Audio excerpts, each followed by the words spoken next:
A. The Lucayans. The Lucayans were the indigenous people of the Bahamas, a group of islands in the western Atlantic Ocean. Spanish colonizers who arrived in the 1400s in search of riches believed these islands were essentially useless, as they did not contain gold. The colonizers enslaved large numbers of Lucayans to work on other islands. This, in combination with the introduction of diseases, led to the near extinction of the Lucayans by the mid-16th century. In the 1800s, a large number of Lucayan artifacts, including wood carvings and canoes, were discovered in the Bahamas. By the late 20th century, however, most of these had been destroyed by rising sea levels, as well as construction, agricultural development, and efforts to mine the islands for bat droppings, which are a valuable fertilizer. Nevertheless, archaeologists believe underwater caves around the islands contain undiscovered artifacts that can add to scholars' knowledge of Lucayan culture. Questions. Number 13. What did Spanish colonizers believe about the islands of the Bahamas?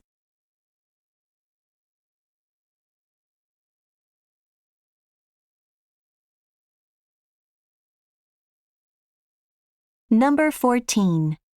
According to the speaker, what is true about most known Lucayan artifacts?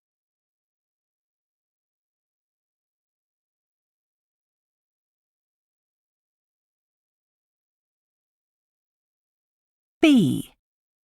History of the teddy bear. Teddy bears have been popular with children worldwide since their invention in the early 1900s. While the stuffed toys are generally considered lovable symbols of comfort and joy, they initially sparked some concerns. As teddy bears became a fixture in toy closets, there were fears that playing with them rather than human-like dolls would result in girls losing their maternal instinct. Some people even predicted this would lead to falling birth rates. While such fears eventually disappeared, author John Muallim suggests the acceptance of teddy bears did, in fact, correlate with another shift in society. As urbanization brought people away from rural areas where animals like brown bears were a threat, they came to view the bears as cute rather than ferocious. Muallim notes that, more recently, a similar phenomenon has occurred with polar bears, as climate change-related habitat loss has led people to see them as delicate victims rather than terrifying predators. Questions. Number 15. According to the speaker, what did some people once believe about teddy bears?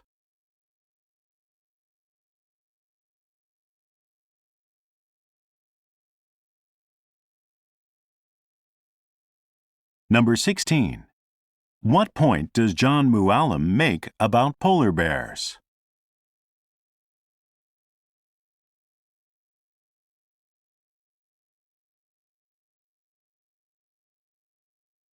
C. Listening to languages. There are thought to be around 7,000 languages used around the world, and these languages are often grouped into families. The languages in each family share similarities and are believed to have evolved from the same original language. Much of the research into categorizing languages has focused on language structures, but a recent study took a different approach. The researchers analyzed the sounds of hundreds of languages, comparing their sonority, or loudness. The study's results suggest that languages that developed in warm areas are louder than those that developed in cold ones. One explanation for this is that the air is drier in cold climates. Producing louder sounds requires vibrating the vocal cords more, which is harder to do in dry air.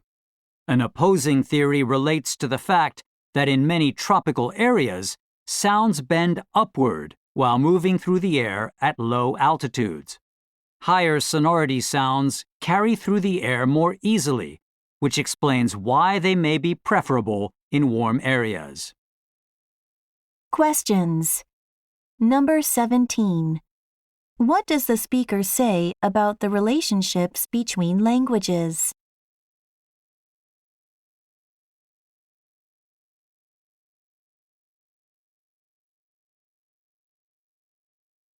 Number 18. What did a recent study suggest?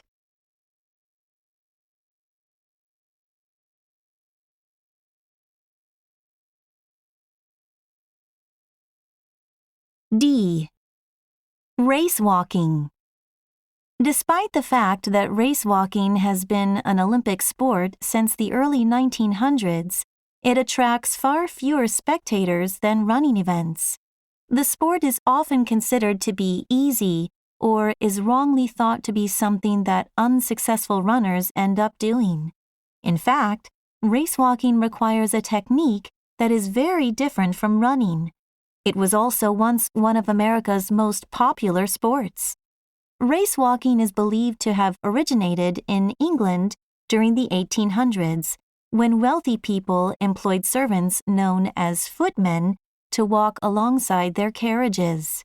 As a form of entertainment, some people had their footmen race each other and placed bets on who would win. This developed into a spectator sport known as pedestrianism, which later found its way to the United States. There, it gained widespread popularity, with hundreds of spectators going to see events held in indoor arenas. It also produced some of the nation's first celebrity athletes. Questions. Number 19. What does the speaker say about race walking?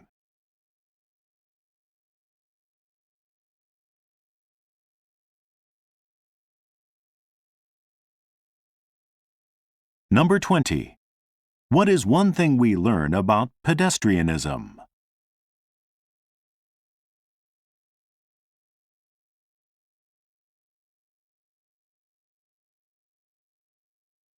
E. The Frankfurt Kitchen. Designed in 1926 by the Austrian architect Margarete Schütte-Lihotzky, the Frankfurt Kitchen was highly influential in the development of cooking spaces. To reduce the amount of physical effort needed and save time, she created a design where all cupboards, the stove, and the sink were within easy reach. The kitchens also had modern electric stoves instead of wood-burning ones, and every element of the design had a purpose. Even the cupboards and drawers' blue paint was chosen because researchers believed at the time that flies avoided blue surfaces. Previously, most kitchens had been combined with living rooms, and people did everything from bathing to sleeping in them. However, the Frankfurt Kitchen was entirely separate. While Schütte-Lihotzky's intention was to improve women's quality of life, there were several complaints. One was that women were unable to be with their families and watch their children while preparing meals. Questions. Number 21. What is one thing that was special about the design of the Frankfurt Kitchen?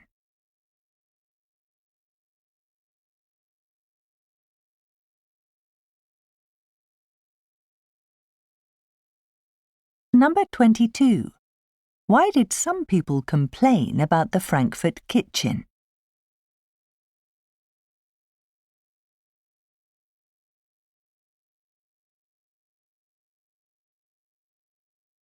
F. Working together. Norway and Indonesia may be different in terms of geographical location, climate, culture, and population. However, both nations are playing an important role in addressing climate change. They have signed an agreement to reduce carbon emissions from deforestation. According to officials, deforestation is slowing in Indonesia, and the country aims to eventually store more carbon than it releases. Under the agreement, Norway will financially support such sustainability efforts as they show results. The programme involves eco-friendly forest management efforts and replanting of forests, including carbon-dense mangroves in Indonesia. As the rates of deforestation and CO2 emissions decrease, Norway will pay more funds. The two countries say they will exchange technical knowledge and that they will get local communities in Indonesia involved in helping protect and manage forests. Some people hope the agreement will open the way for other countries or the private sector to support other conservation programs in the future. Questions. Number 23. What is one objective of the agreement between Norway and Indonesia?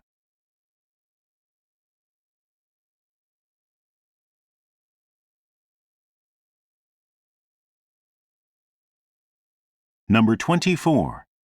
What is one feature of the program? "